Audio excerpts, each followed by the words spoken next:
Hey guys, welcome to the video. Today we're going to be talking about thermogenesis, or the thermic effect of food, and how we can use this to our advantage. So if you guys are ready, let's get to it.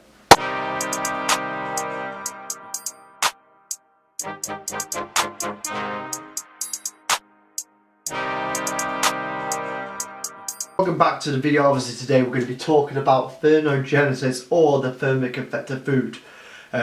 So today obviously we're going to be talking about what it is and how we're going to be using that to our advantage. So let's get to it. Thermogenesis is actually one of our components of our energy expenditures. We have three energy expenditures. We have our resting metabolic rate, we have the thermic effect of activity, and now we have the thermic effect of feeding. The best way to kind of describe this is when we are consuming our food, we don't actually get the whole product.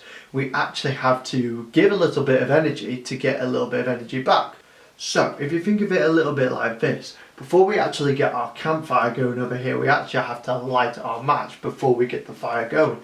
This is pretty much the same process we have to do before we turn that food into fuel. Different macronutrients have different thermal effect of food. Obviously protein is the highest with 20 to 30%, carbohydrates is 5 to 10, and fat is the least with 3 to 5. So how can we use this to our advantage? Obviously if we're consuming a higher protein diet, well, technically speaking, then we're actually consuming less calories. And if we're consuming less calories, therefore obviously we can put ourselves easily into more of a calorie deficit, which is obviously going to be great for weight loss. To give you guys a little bit of an example, the equation I'm going to be able to use for this is you're going to be using our total in grams times by the macronutrients quality times by the percentage of the effect of food. We've got example A and example B. Example A is going to have a higher protein diet. So the macronutrient split is going to be protein 180 grams, carbohydrates 300, and fat 64. And example B is same amount of calories, but this time round we're going to have 150 grams of protein, 333 grams of carbohydrates. Now, just playing around with protein and carbohydrates for just example of this video. Obviously you can do this around with all three macronutrients, but for the purpose of this video I'm just going to use swapping them two around to show example.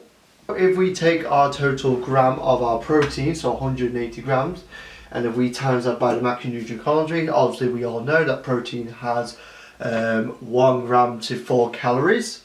We'll get a number of 216. Now if we do that to the other macronutrients as well, so 4 for carbohydrates, we get 120, and obviously 9 for fat, so we get 29. Add them all together and we get 365 calories. Now if you do this with example B, I've changed it obviously, like I said before, 150 grams of protein, so this time we get a different number, we get 180. Carbohydrates is now 330, so we get 132.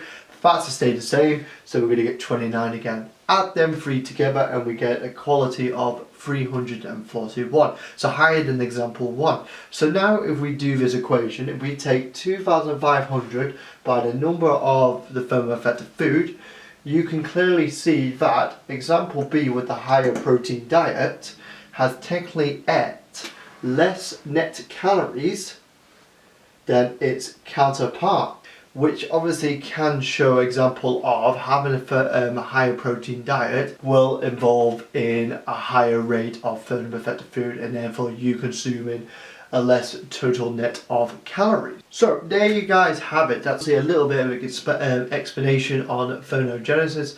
Hope you guys enjoyed the video, and I'll see you guys in the next episode. Peace.